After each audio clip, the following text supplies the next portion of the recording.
3 people have died after a coaching center was inundated. The basement of the coaching center was inundated with water. Yap laingot ki kena pule haju ka jaga namar ka jing silay kansan. Kaporliur ka desisya kaway naki ayom ka ba ay cingtingan. Bats ngaw pengat hakabang yat serum seneng kamtam lada hapslap naka jingrang terkong pelat kam mariang. Hause kani ka jing ay cingtingan cung uslap.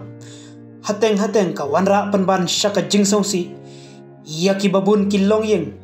Nakadaw ka jing silay pelat ka bala wanra.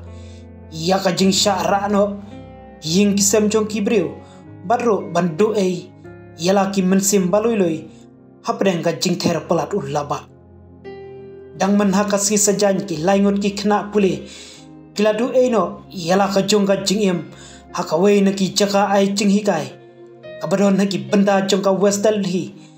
Hakapor kumba nyew baje ay damit.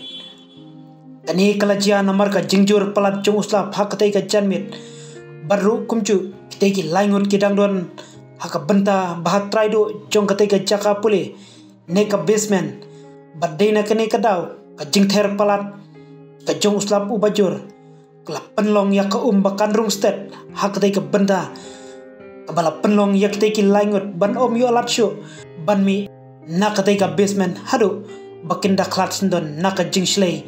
Bat ka jing dap pelat jong ka hakatay ka jaka. Ya ka met jong ki arngot ki beri ki kentay.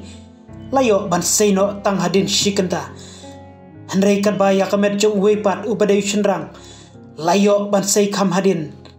Jong katay ka met hi. Bat ya baro laingot. Lara no syapo hospital ban pendep. Ya ka benta badangsa. Kaladap kumba nyopot hapo jong katay ka basement. Bat nakaliang Hash Vasdan.